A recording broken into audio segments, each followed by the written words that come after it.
Alright, welcome to the next chapter. So in this one, we're going to start breaking down some of the theories and the ideas that we talked about in the last one. So let's just start it off with something pretty simple. It's just form read and value. In my last tutorial, I talked about plane changes. So I'm going to quickly go over what a plane change is because I think it's important for lighting. So a plane change is when any sort of form has a change in creating a value. So you can see here, this top is a different value than this one, as well as this side. And so what I call a plane change is where this plane is changing. This flat piece, or flat area, is turning into another flat area, right? And so we need to be cognizant of these plane changes, and we need to make sure that our lighting is making these plane changes understandable. And this is creating forms that are clear. So for example, if we look at the right side, you'll notice that this value is the exact same or nearly the same as the value of this face. It's very hard to tell the difference between these two faces, where here we have a clear change in value. And this is extremely important because it tells the mind very distinctly, very readily, that there's a difference in value. And so the mind now understands the shape and the volume of this object much better. So you can see here the sphere is very, very little value change. So the shape is hard to understand. But when we have highlight, middle, and dark, you can see that we're starting to have a lot more value range. And when we have this higher range of values, the forms become more clear. So we talked about plane changes, value, and forms.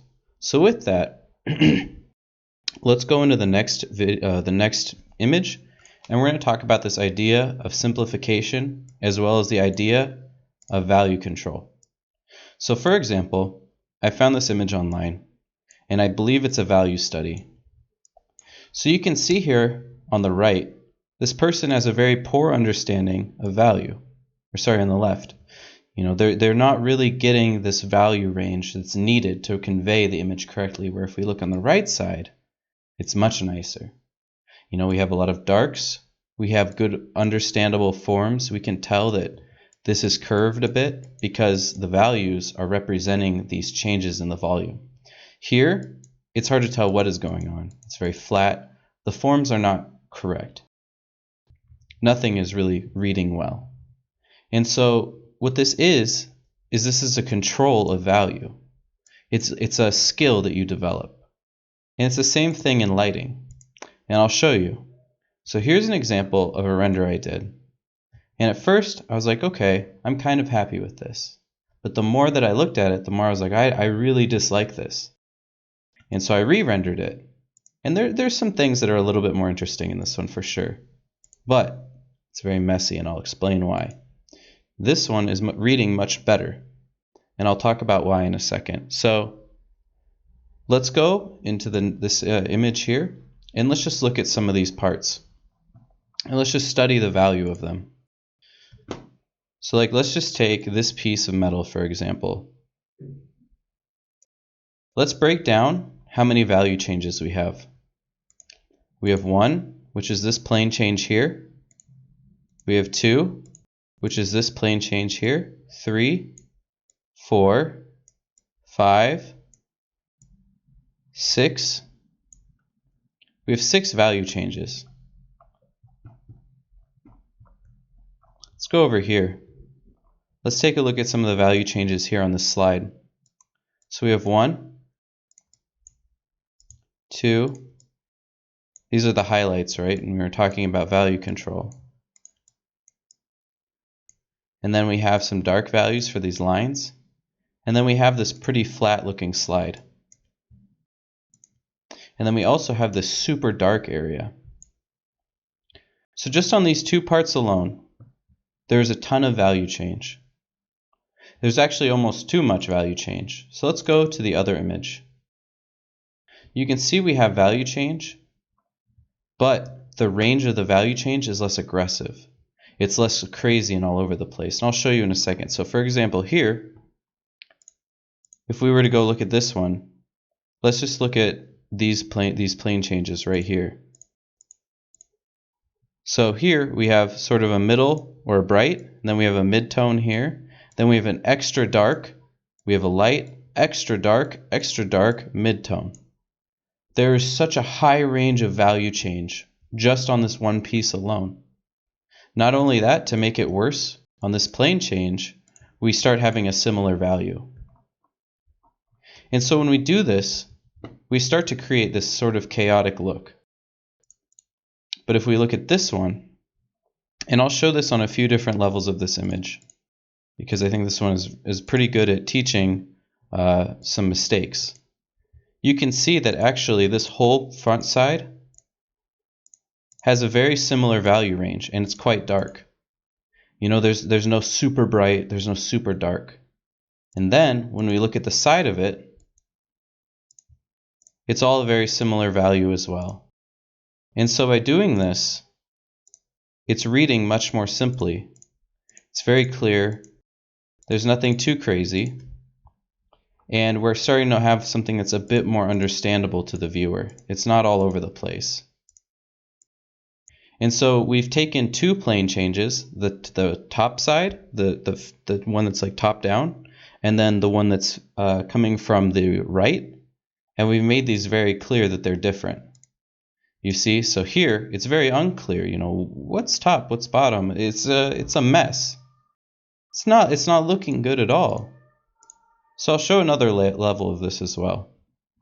So like, let's take apart this gun right here, just this slide. Or sorry, the top side of this gun. I'll draw an image here, draw some lines. So here you can see that the top side of this gun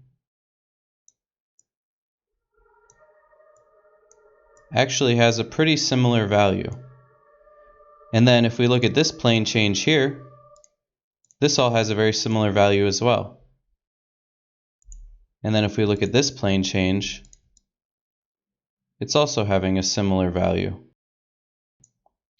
So essentially what we've created is three different planes. Now let's go back to the bad image. How many planes do we have? Well, we have one super dark one here. In fact, much too dark,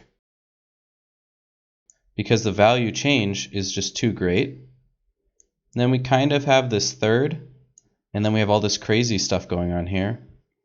And then here we have such a high contrast of values that it's almost too much. We have this very high contrast slide, and it doesn't really blend in with the lighting on the top face of this model.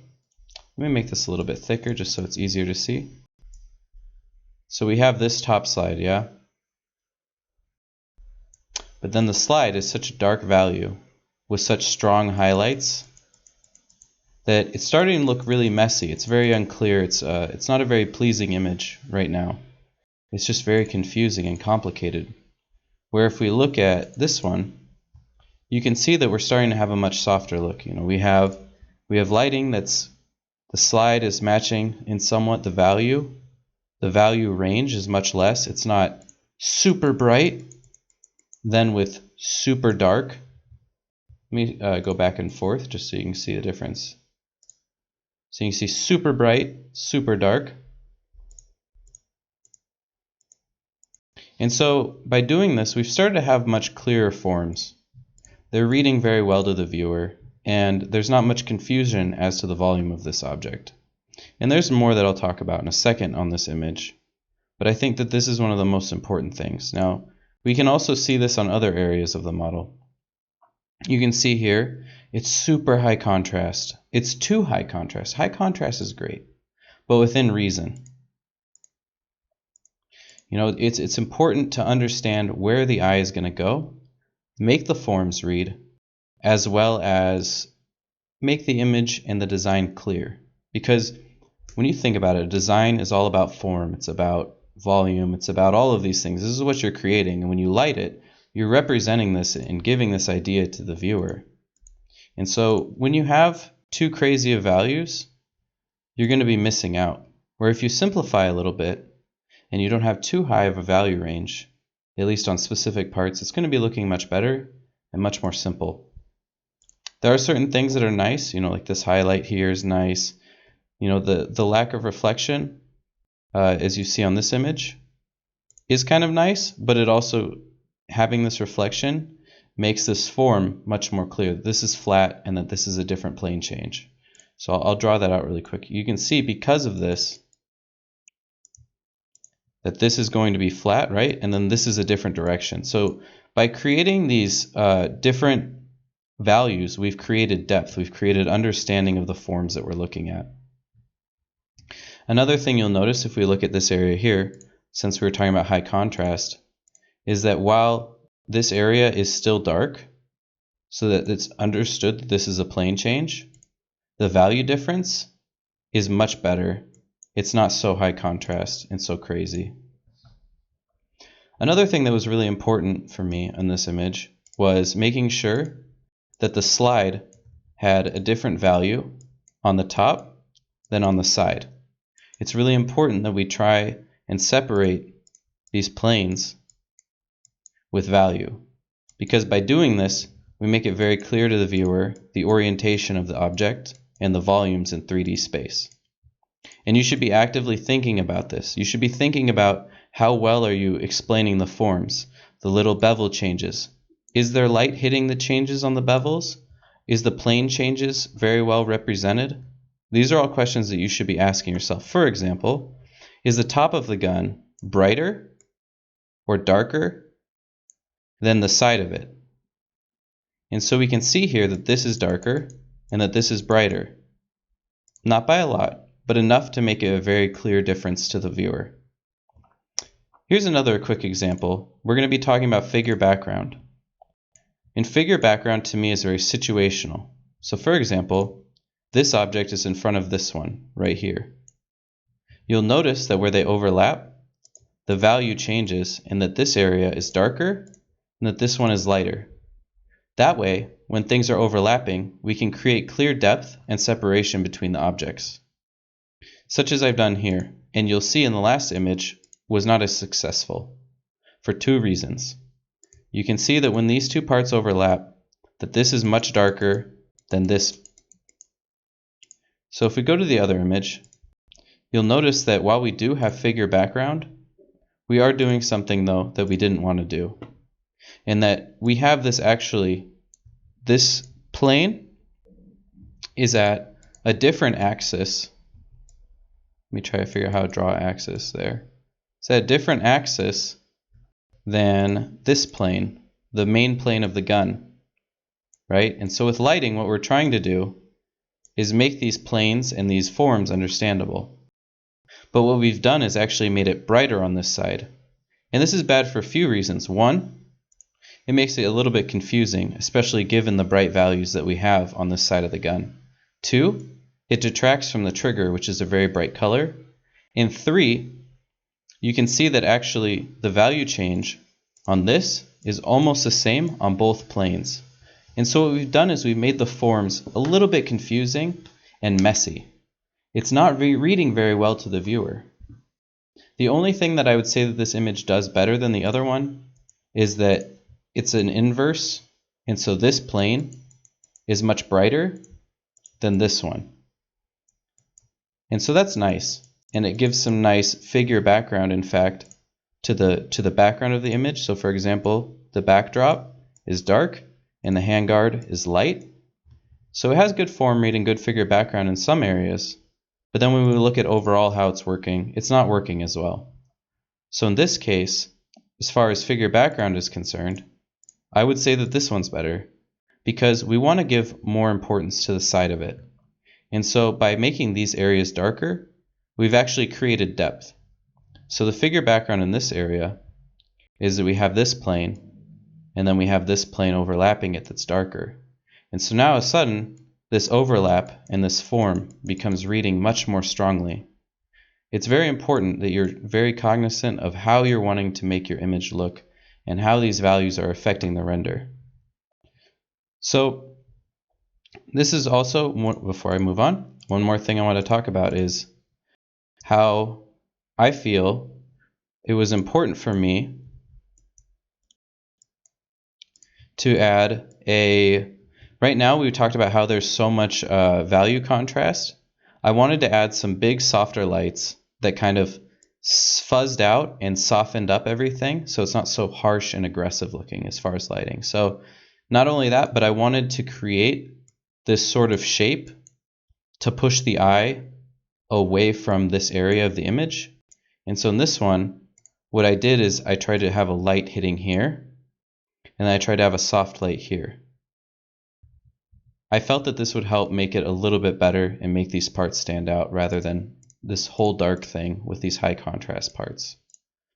There's a lot more that went into this image as far as editing and all of this stuff, and we'll talk about this in the post section, but just to really quickly point it out, you'll notice that the plastic has a value change here. The reason for this is that I artificially made the fronts of the guns slightly brighter because I wanted to bring importance to the front of the guns rather than the backs of them. This was important to me. And so this is just one way that I'm using some of these ideas and these principles. So here's a Vitali thing. And I just want to show this idea of simplification. So I've seen a lot of triangular art. I don't like a lot of it. I also don't like how they're lit oftentimes. And they have, if there's a lot of plane changes, they start to get really messy. The one thing that I like about this design, as well as how it's lit, is that there's a simplification of value. There's only 3 really big changes in value. There's the middle, the front, and the back. And because we have this, the forms become clear to read, even though the forms are extremely complicated. And so I think that this is very important. You need to be aware of how your forms are reading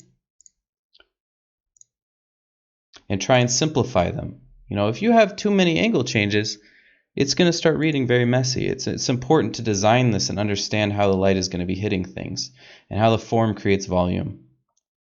So with that said, here's a quick example of something I made.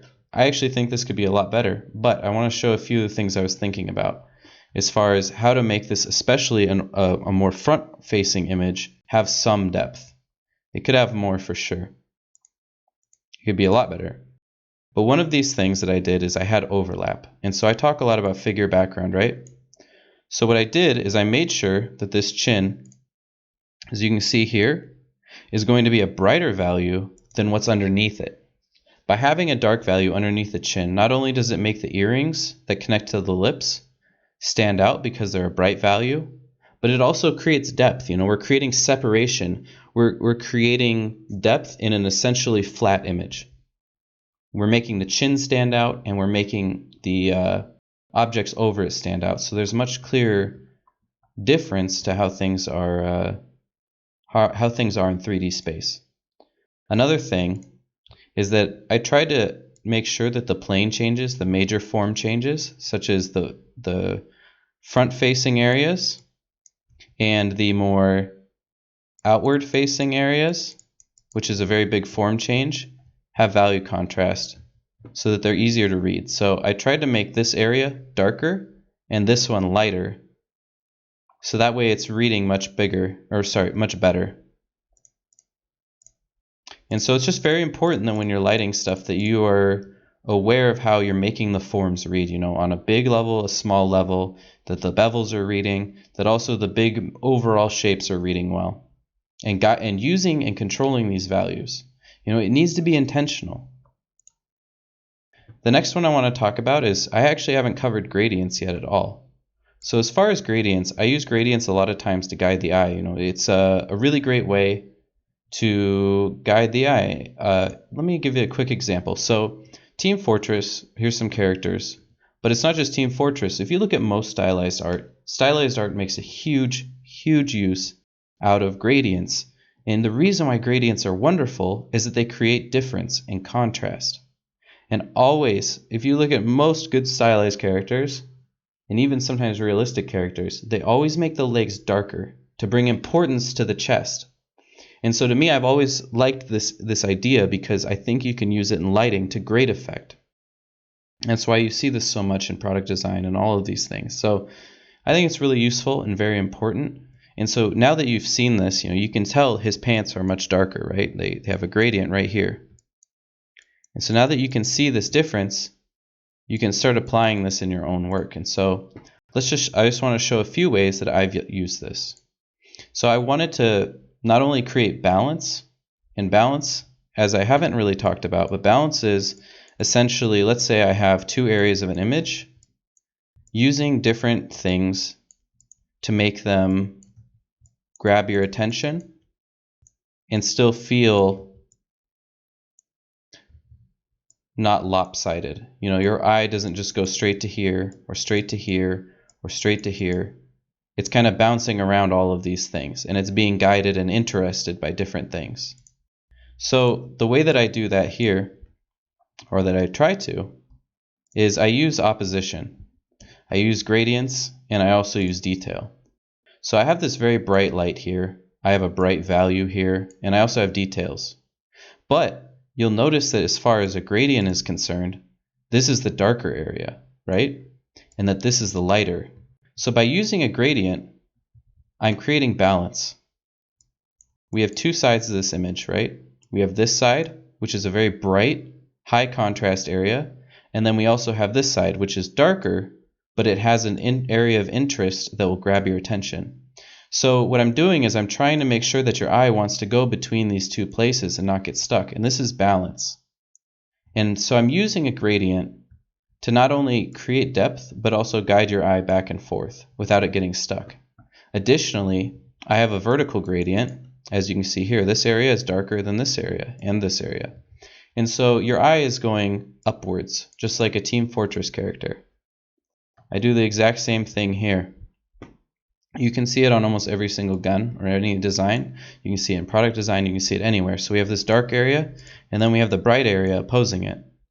We're creating movement, we're creating areas of attention, and we're creating contrast. It's much more interesting than just a flat plane most of the time, in my opinion. And so this is just another quick example of how I'm using gradients. So here's another example of all of these things that we've talked about, and I'm just going to go through a bunch of examples of how I'm using all of these things. You know, it's going to be very repetitive, but I think it's important to see it in different situations. So this one, I'm going to talk about the balance of this image. So in this image, I tried to balance it by one, I have a logo here, and this logo here is a very bright value. It's very important to me that I had this here because there's nothing on this side of the image, and so having it on this side, it starts to balance out all of the craziness going on this side. And so your eye is going to maybe be drawn here just a little bit, and it'll start to feel a little less lopsided.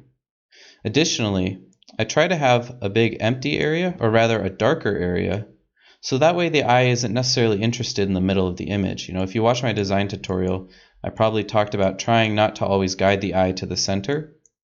It's a very similar concept. So I'm trying to guide the eye to the extremities of the image a little bit more.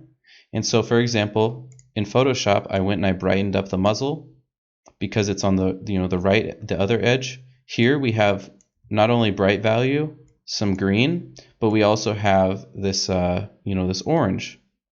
Additionally, if you look at one of the more bright areas, it's actually this area of the image on the top right, because this area has brightness that fades off over here, and so that goes into the gradient section.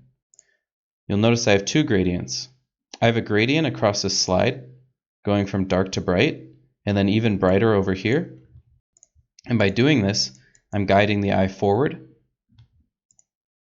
And then also, I'm using light coming in off of the image to guide the eye inwards or to guide the eye outwards. And so we're creating this movement, we're creating these values that'll be pushing your eye around, just like with the character, it pushes your eye upwards. So in this case, we're pushing the eye around the image using gradients. We're creating this dynamic type of image and these different values. You can even see on the handle, right? We have darker area here, brighter area here. Let me undo some of these and draw it again. So darker, brighter. The next one I want to talk about is form reads. You'll notice that the top of the slide is actually brighter than the other side of the slide, and the reason for this is that way we can start having this separation of form and volume. It becomes more clear. You'll see it on all of them. They all have very clear forms. There's no question about it. We have figure background here. The side of the gun is, as I already pointed out, is brighter than the inside. And then this area is brighter where it overlaps with the inside. Additionally, I try to make sure that for a more spherical shape, we have this nice rim light here, and then we have a dark value, and then we have a broad bright value. And I also made sure that this indent here was a clear dark value. It's very important that we're having all of these changes of volume and form and shape reading very clearly. It's one of the most crucial things in lighting, in my opinion. Even if your lighting isn't as high contrast as mine, I still think it's important. So here's another example actually of what I was just saying. If your lighting isn't as high contrast, so in this case it's more the material that isn't high contrast, but I want to talk about how the forms are reading on this image. I tried to make great care that the forms would be reading well on such a flat color that already has a lot of brightness. We talk about value, and so when we have something like this, we have a very minimal range that we can play with as far as value. But the eye can tell the difference in all of the shapes, in all of the plane changes, because I made special care that this was so. And we can actually reconstruct the form of the image based on its value. And so here we have like a slightly darker, and then we have a more middle, and then we have a brighter, and then the brightest. Each of these plane changes, which I'm going to outline,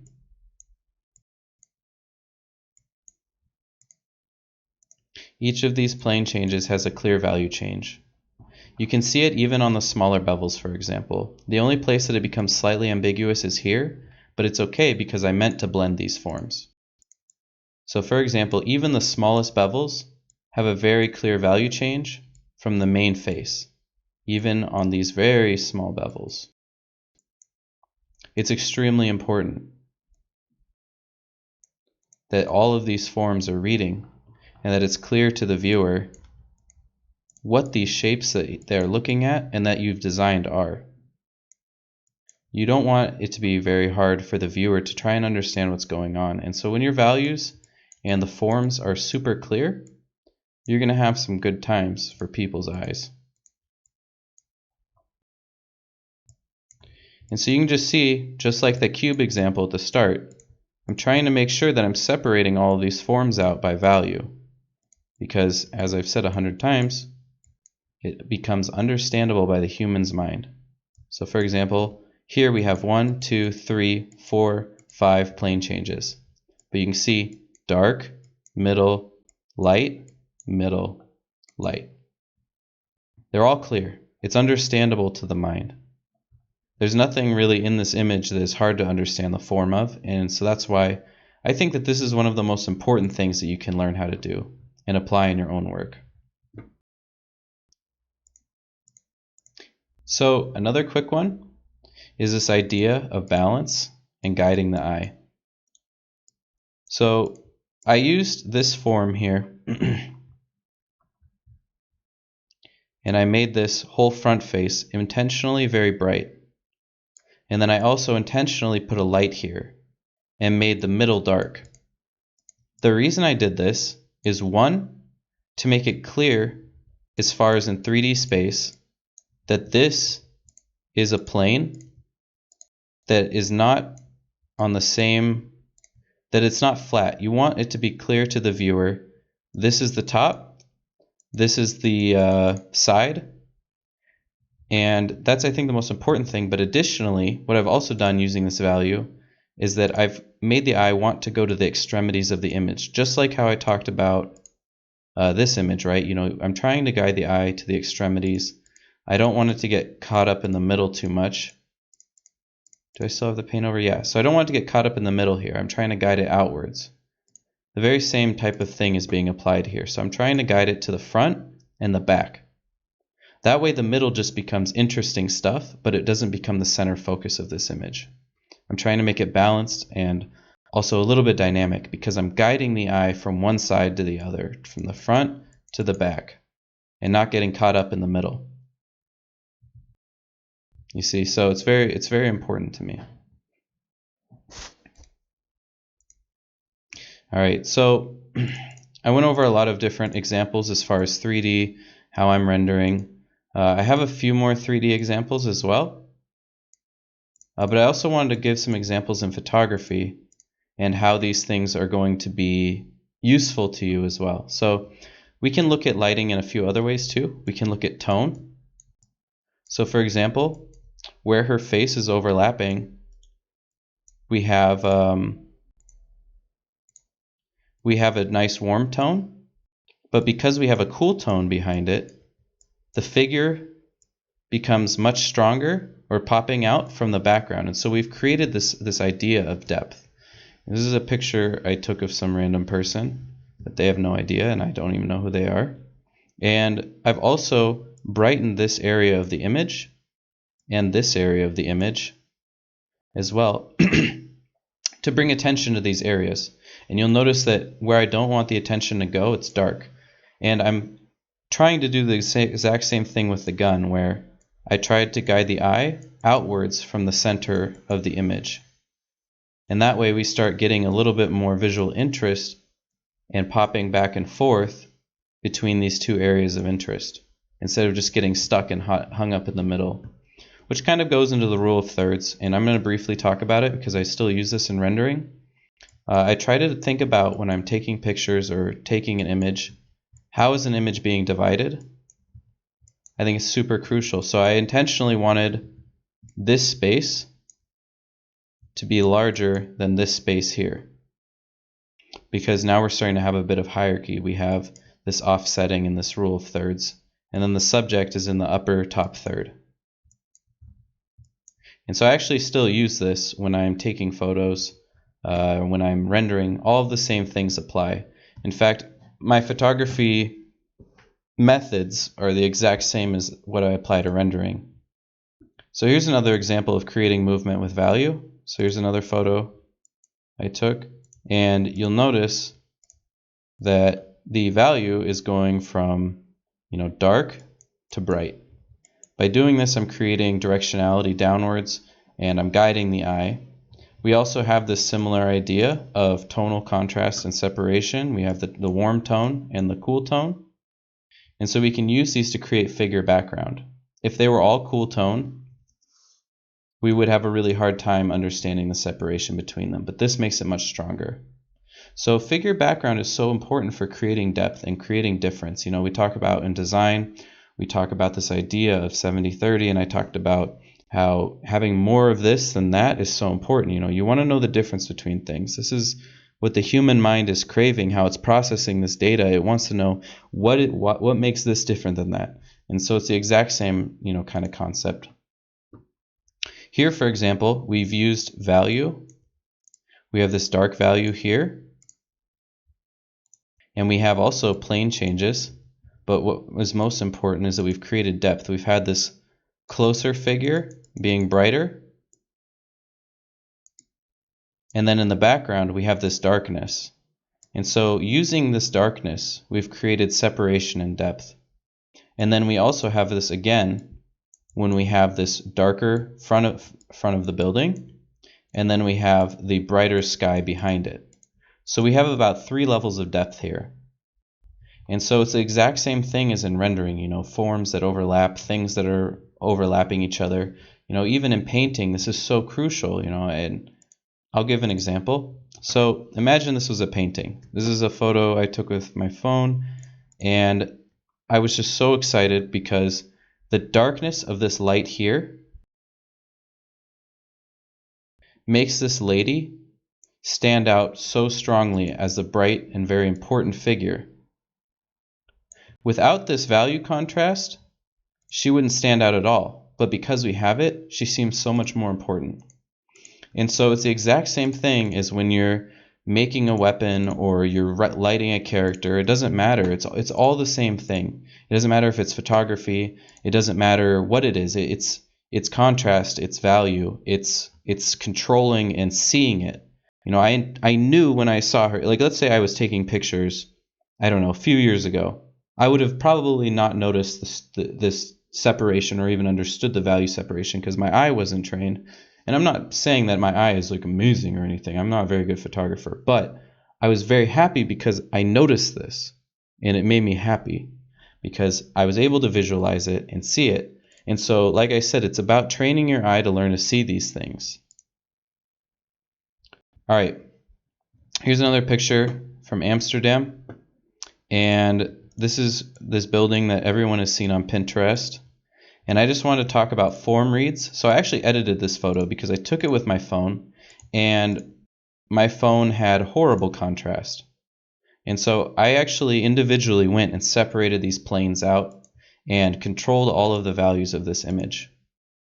But I did this because I needed to make the forms reading well. I wanted to make sure that these stairs had dark on one side, bright on another, because then you can tell the difference between them, between the forms and how things are looking. So here you can see that I have a dark value on the bottom, a middle value here, and then I have a light value on the side. It's all very simple. It's very simple when you start breaking it down. It's none of these subjects or these ideas are hard to understand at all.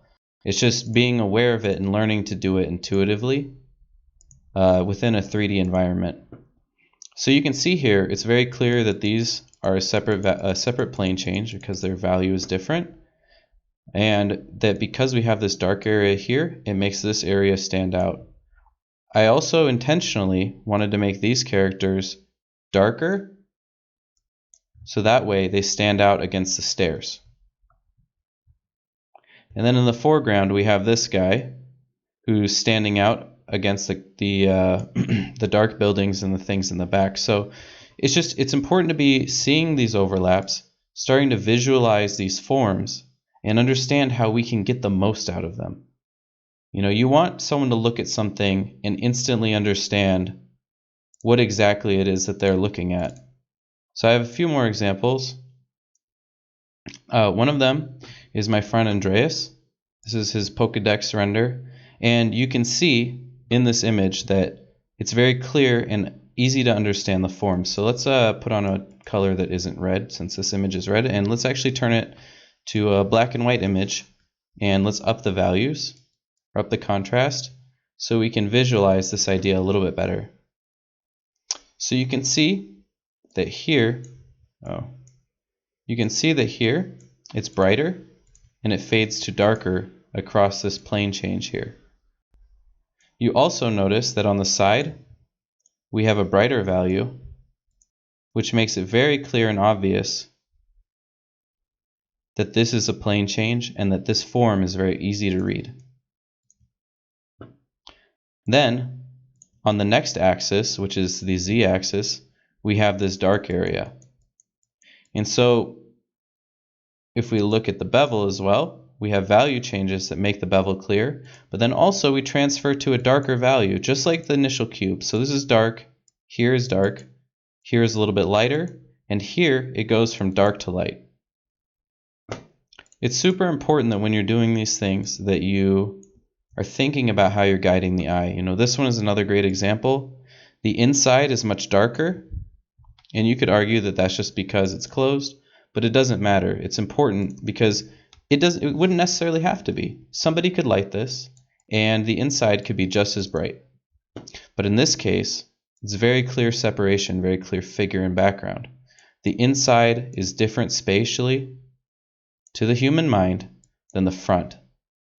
Not only that, but we have gradients going this direction. You know, it's brighter here, darker over here. Brighter here, and then darker this direction. And then we're also making sure the edge highlights are making it clear, you know, how are the forms curving, are there bevels, etc. It's all value. And so when you train your eye to start seeing these values, you can even, here's another great example. I actually didn't see this. Figure background. This area is very clearly brighter than this area. Another example, brighter, darker. Darker, brighter.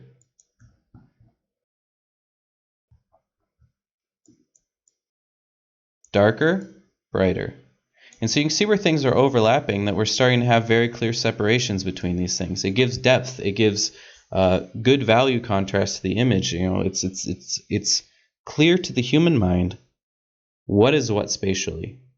And that's the thing. When you're looking at art, your brain is always trying to figure out what's what. You know, I don't understand this. And so it tries to, it starts going crazy. It's trying to make sense of things. And so I'm not always saying, oh, you should always make things like this. But it's important to be aware of these things, because if you want things to be reading clearly, you need to be aware of these types of things and also controlling them. You know, for example, here is brighter than the background. It's really simple stuff, but it helps to take something that's otherwise ridiculously overcomplicated with purpose and visually simplify it. It's simplification. It's making it apparent to the human mind how things are working.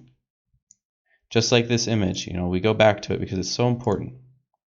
If you look at this stuff, it's super hard to make sense of it in your brain. If this was all the same value, and it would just be a silhouette, and your brain wouldn't understand what it's looking at. And so once we start having value contrast and we start controlling these values, we start to build in your brain a much more clear understanding of what it's looking at.